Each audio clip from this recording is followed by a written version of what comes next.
کہ ہمیں اس قرآن سے ہدایت مل جائے۔ کئی دفعہ اللہ سبحانہ تعالیٰ کہتے ہیں کہ اسی قرآن سے بعض لوگ فتنے میں آ جاتے ہیں، تو ایسی آخر کیا بات ہے کہ ہم انسان قرآن پڑھ رہے ہیں اور وہ فتنے میں آ جائے یا وہ اس کو نہیں اس طرح سے سمجھ سکتا؟ تو وہ تقوی ہمارے دل کے اندر کیسے آئے گا؟ آج ہم پوری کوشش کریں گے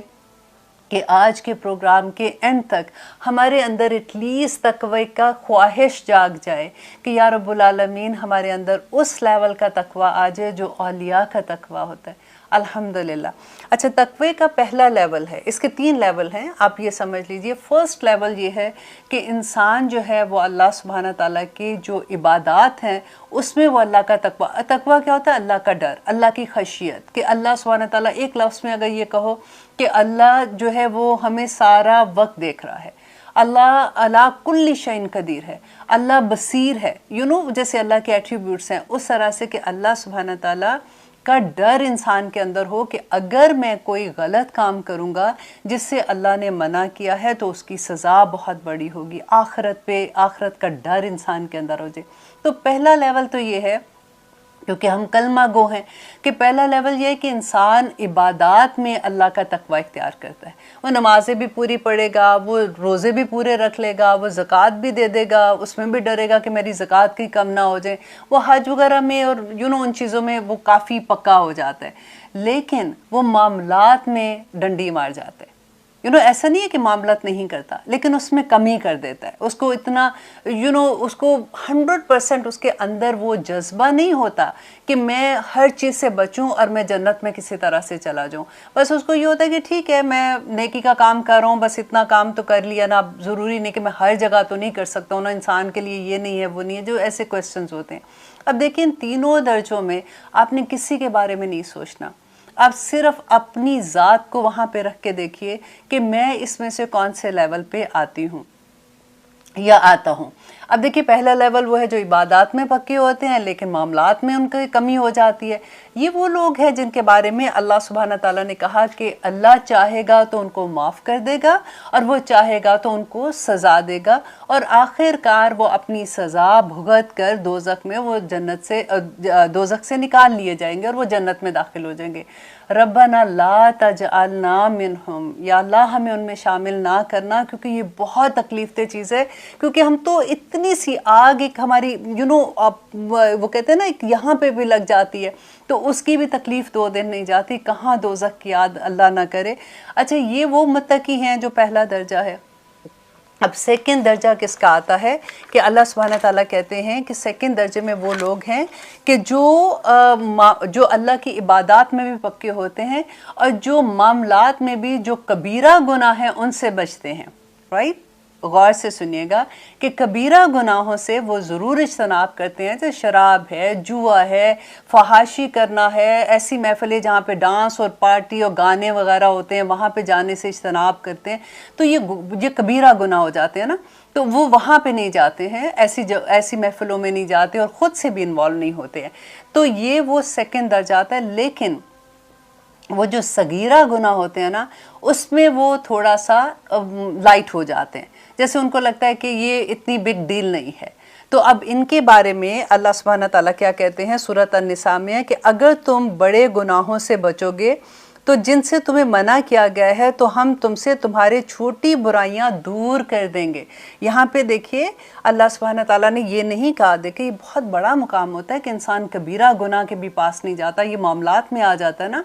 تو اللہ سبحانہ تعالیٰ نے یہ نہیں کہا کہ تم اگر کبیرہ گناہ سے باز رہو گے تو صغیرہ میں چھوٹے ایسے ہی معاف کر دوں گا، نہیں، اللہ سبحانہ تعالیٰ نے کہا ہے کہ اس دنیا میں رہتے ہوئے اللہ سبحانہ تعالیٰ ایسے موقع بنا دے گا کہ انسان چھوٹے چھوٹے گناہوں سے بھی پرہیز کر جائے گا، اللہ ہی ان کے دلوں میں یہ تقویٰ ڈال دے گا کیونکہ انہوں نے اللہ کے لیے اتنا کام کیا کہ وہ اللہ کے جو کبیرہ گناہ ہیں ان سے بچے۔ اور دوسرا اس کی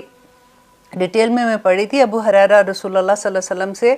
کہتے ہیں کہ ایک نماز دوسری نماز سے، ایک جمعہ دوسرے جمعے سے، ایک رمضان دوسرے رمضان کے درمیان جو وقت ہوتا ہے اس میں جو ہمارے گناہ ہو جاتے ہیں اس کا کفارہ ہو جاتا ہے، الحمدللہ۔ اب یہ وہ لوگ ہیں جو کبیرہ گناہوں سے بچ جاتے ہیں نا، عبادات تو ان کی مکمل ہوتی ہیں الحمدللہ۔ اور ابو مسعود فرماتے ہیں کہ مومن کی شان یہ ہے کہ اگر وہ کہ وہ گناہوں سے اس طرح ڈرتا ہے گویا کہ پہاڑ کی چوٹی کے نیچے کھائی میں بیٹھا ہوا ہے. اسے ہر وقت اس بات کا خطرہ ہوتا ہے کہ کہیں پہاڑ اس کے اوپر نہ گر جائے. اتنا وہ گناہوں سے ڈرتا ہے. اور اگر جو فاسق ہوتا ہے اس کا یہ حال ہوتا ہے کہ وہ گناہ، جو بھی گناہ اس کے زندگی میں آتے ہیں یا نافرمانیاں آتی ہیں، تو وہ ایسے کرتا ہے جیسے ناک سے اس نے مکھی ہٹا دی ہے. تو یہ وہ سیکنڈ لیول ہے جو اللہ سبحانہ تعالیٰ نبی صلی اللہ علیہ وسلم نے بتایا. اب دیکھیے یہ تیسرا لیول ہے جو اللہ کے اولیاء کا لیول ہوتا ہے. دیکھیں اولیاء ہر انسان بن سکتا ہے، صرف ہمیں ہماری اپنی محنت ہے، ہمارا اپنا اخلاص ہے. اور تیسرا لیول وہ ہے جو تقویٰ کا بلند ترین درجہ ہوتا ہے، جس میں انسان ان چیزوں سے بھی بچتا ہے جو اس کے نفس کو اللہ کی یاد سے غافل کر دیں. اور وہ اس ڈر سے کہ وہ اللہ کی یاد سے غافل کر دیں، وہ جو مباح چیزیں ہیں، جو جائز چیزیں ہیں، ان سے بھی بچتا ہے. اللہ اکبر. دیکھیے یہ اس بات کو سمجھنے کی کوشش کرتے ہیں کہ مباح چیزیں کیا ہیں. کہ فار ایگزامپل ہم ٹی وی کے آگے بیٹھے ہیں، اب اگر ہم نیوز سن رہے ہیں تو وہ اس میں کوئی گناہ نہیں ہے، اللہ سبحانہ تعالیٰ اس میں کوئی منع نہیں ہے کہ ہم نہیں سن سکتے، لیکن ہم بیٹھے نیوز میں اتنا گم ہو گئے کہ ہم اللہ کی یاد سے غافل ہو گئے. تو جو اس تیسرے لیول کا بندہ ہوتا ہے نا، جو تقویٰ کی چوٹی پہ ہوتا ہے، وہ ایسی جگہوں پہ بھی نہیں بیٹھنے سے گھبرا جاتا ہے کہ کہیں اللہ کی یاد سے میں غافل نہ ہو جاؤں. ابھی کئی دفعہ آپ دیکھیے ہم ایسی پارٹیز میں اپنے فرینڈز کے ساتھ بیٹھے ہوتے ہیں، مباح ہیں، اس کا جائز ہے، لیکن جو اولیاء ہوتے ہیں، اللہ کو منانے والے بندے ہوتے ہیں،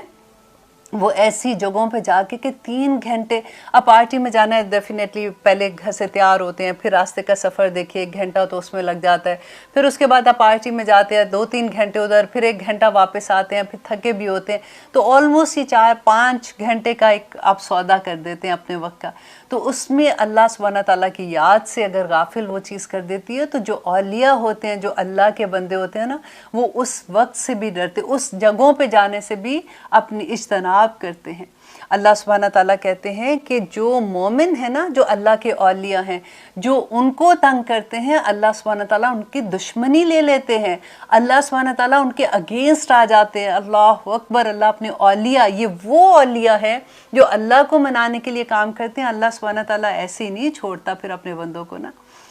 اللہ اکبر. بس اللہ سے دعا کریں کہ اللہ سبحانہ تعالیٰ ہمیں یہ لذت عطا کر دے کہ ہمیں اس لیول کا سمجھ آنی شروع ہو جائے کہ اللہ سبحانہ تعالیٰ کی یاد سے غافل نہ ہو. ہم نے سورت جو ہم پہلے پڑھے تھے، سورت آل عمران، اس میں ہم نے اللہ کی یاد سے غافل ہونے کے بارے میں کتنا پڑھا تھا. اور آپ دیکھیے کہ یہ وہ لوگ ہوتے ہیں کہ اگر اللہ سبحانہ تعالیٰ سورۃ آل اعراف میں کہتے ہیں کہ اگر بستیوں والے ایمان لاتے اور اللہ کا تقویٰ اختیار کرتے تو ہم ضرور ان پر آسمانوں اور زمینوں میں سے بارشیں کر دیتے رحمتوں کی. اللہ اکبر. اللہ کی رحمت دیکھیے، ہم کئی دفعہ ہوتا ہے نا کہ ہم کسی مصیبت میں ایسے پھنس جاتے ہیں، کبھی دل ہی اداس ہو جاتا ہے. اللہ سبحانہ تعالیٰ کہتے ہیں کہ میں آسمانوں اور زمین کے خزانے ان لوگوں پہ کھول دیتا اگر وہ میرا تقویٰ اختیار کرتے. اللہ سے دعا کریں، اس پروگرام پہ پورا وقت اللہ سے یہ دعا کریں،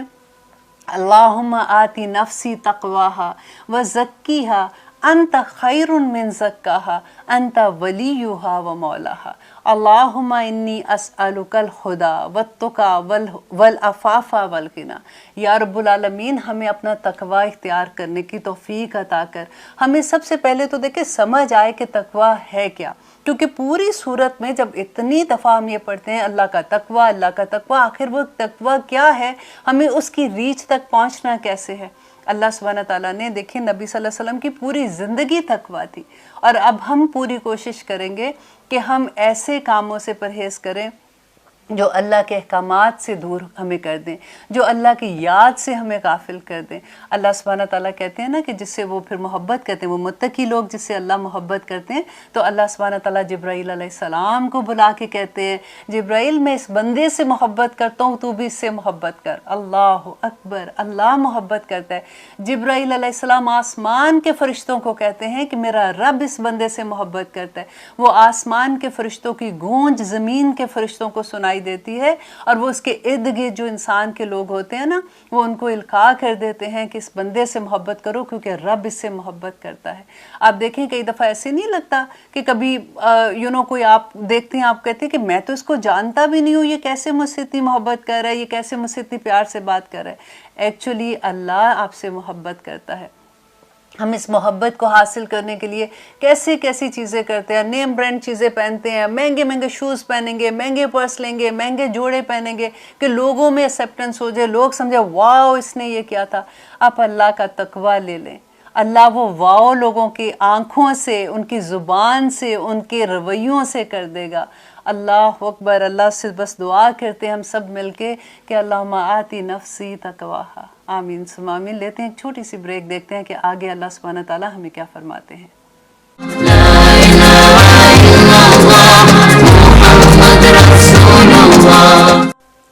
آپ دیکھ رہے ہیں قرآن میری زندگی، الحمدللہ ہم کر رہے ہیں پہلی آیت کر رہے ہیں۔ اتنی خوبصورت آیات ہیں کہ آگے